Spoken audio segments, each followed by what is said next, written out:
Perspective. That's the one word I want to leave you with. Why perspective? Well, obviously my mom was a very talented artist, and she knew very well about perspective, single point perspective, 2-point perspective. And she did the best compositions. She was known for her composition ability and her ability to have perspective. But I want you to go imagine yourself back 1965, let's say. You're in Elkton, Maryland. You're in a very rural county in Maryland, and I don't know if you know about the first congressional district of Maryland. But it's rural and has been historically very conservative. And you've been looking at these pictures here, and you've seen the perfect family, right? I mean, the Episcopal Church in Elkton, Maryland is this Gothic, very traditional church.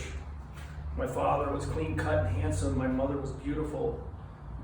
Had several, perfect children. Present company.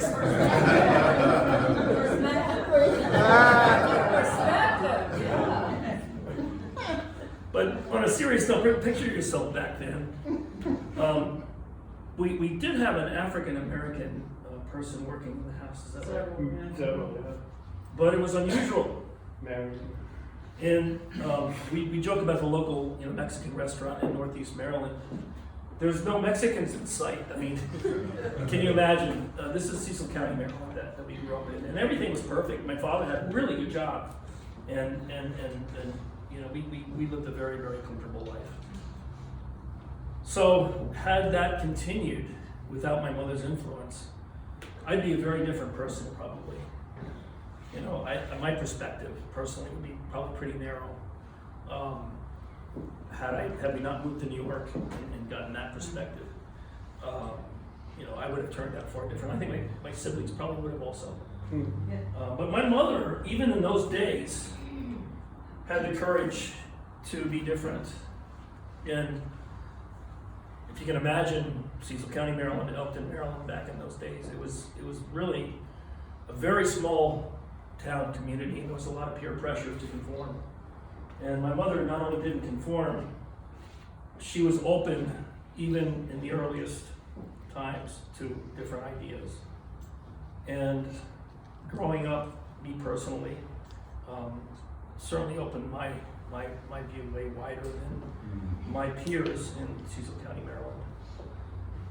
So there's a lot I could say about my mother, and there's a lot I could say, thank her for my successes that I've had in life and my beautiful life that has been given to me.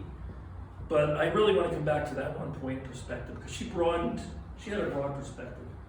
She wasn't shutting down alternate views. She would consider them and adopt them in many cases, to the point of adopting a few words in a foreign language, and then she would think she was fluent in that language.